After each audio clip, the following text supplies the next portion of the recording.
Olá! No primeiro bloco, tivemos uma visão geral da carta encíclica do Papa Francisco. Neste bloco, lançaremos um olhar para o conteúdo do primeiro capítulo da Laudato Si, onde o Papa apresenta um mapa dos vários aspectos da crise ecológica. Para isso, ele conta com as mais recentes aquisições científicas no campo socioambiental. Vejamos então o que está acontecendo com nossa casa.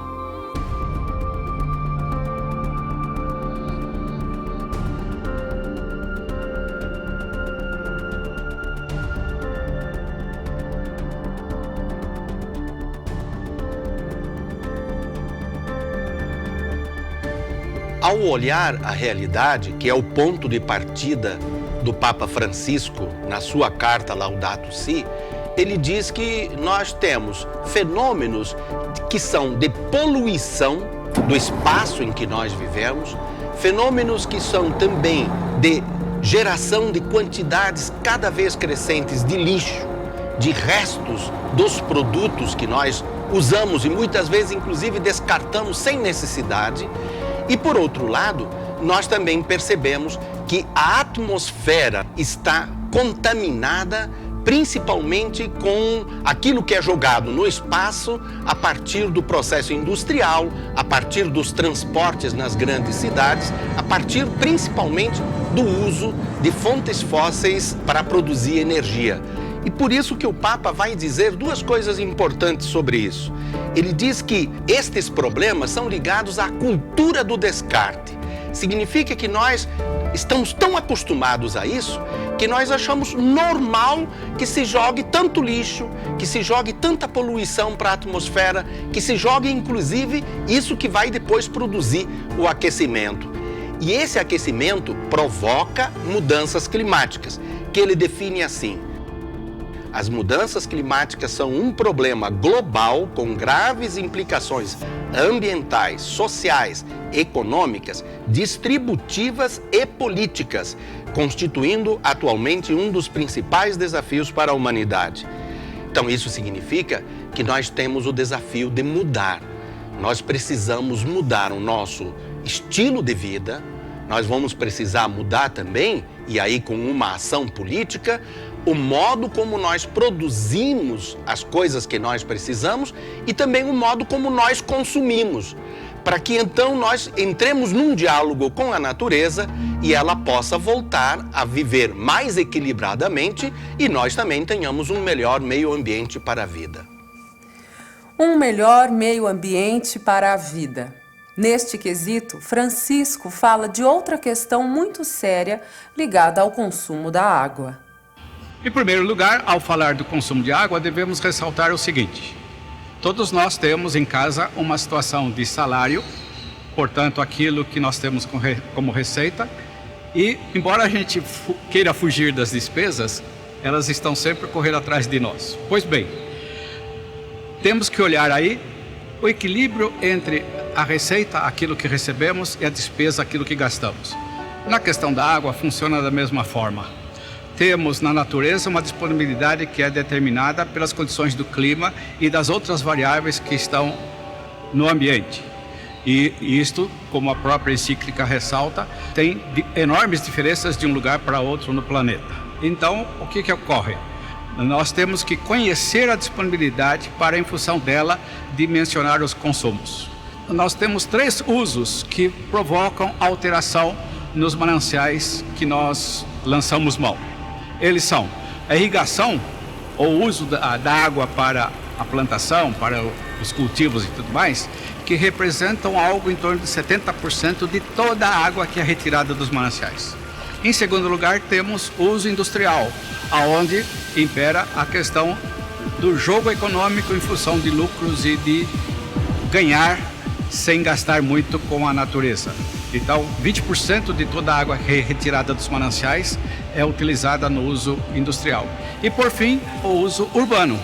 O uso urbano refere-se àquela água que é tornada potável e que nós fazemos questão todos os dias de abrir a torneira na nossa casa e saber que ela está disponível para nosso uso. Veja só, a importância dessa encíclica em função do tema abordado. Os impactos ambientais poderiam afetar milhões de pessoas, sendo previsível que o controle da água por grandes empresas mundiais possa transformar-se em uma das principais fontes de conflitos deste século. Pela encíclica, fica muito claro a necessidade da construção de uma consciência crítica a partir de percebermos os problemas que estão à nossa volta, que é o passo mais longo a ser trabalhado nessa mudança de atitude, para em seguida termos a possibilidade de observar, controlar, conhecer e respeitar e defender o ambiente em que nós vivemos. E um dado que pode ser terrível, ainda no Brasil, por volta de 70% dos leitos hospitalares são ocupados por pessoas que estão ali em função de doenças de vinculação hídrica. As diferenças de acesso estão associadas especialmente à questão econômica que está e anda junto com tudo isso que nós estamos falando. A natureza a gente tem que cuidar. A água também a gente não pode gastar, porque senão a gente não consegue viver sem a água. Outros aspectos graves da crise ecológica lembrados pelo Papa estão relacionados com a perda da biodiversidade e a deterioração da qualidade de vida e degradação social. O Papa fala de coisas fundamentais. Ele fala sobre quanto é importante a conservação das espécies, mas não só pela própria espécie, por uma espécie ou outra, mas mostrando que todas as espécies interagem, elas fazem uma grande teia. E cita, inclusive, ambientes que são fundamentais para a manutenção da qualidade de vida e da vida humana na Terra, como as florestas tropicais e os oceanos. Ali não só há um conjunto enorme de espécies, mas há um conjunto de processos biológicos que, sem eles ou com eles comprometidos, a vida na Terra vai ficar muito mais complicada ou mesmo ameaçada. Mas o Papa é sábio e nisso a encíclica é genial, porque ela mostra que não é só por causa desse utilitarismo. A gente não devia conservar a biodiversidade só porque a biodiversidade é útil para a vida humana. Mas o Papa fala da beleza que essa diversidade da vida tem. E fala também do direito que nós não temos de destruir essa biodiversidade.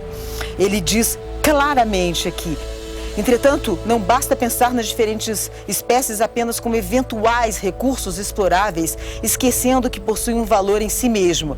E depois diz, falando sobre a possibilidade de destruição dessas espécies, ele diz claramente: nós não temos o direito de o fazer.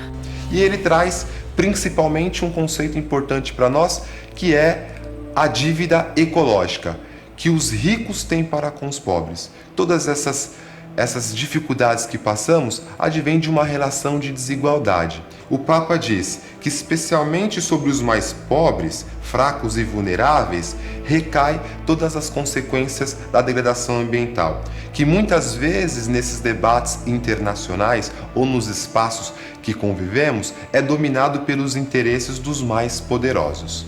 Por isso precisamos ter a consciência que somos uma única família humana e também que não podemos globalizar a indiferença com o outro, especialmente os mais fracos e oprimidos.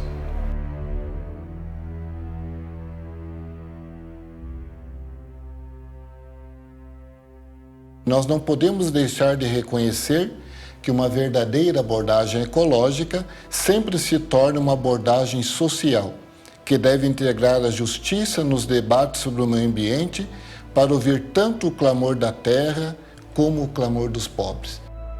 Uma outra dimensão importante é o enfrentamento da desigualdade entre países.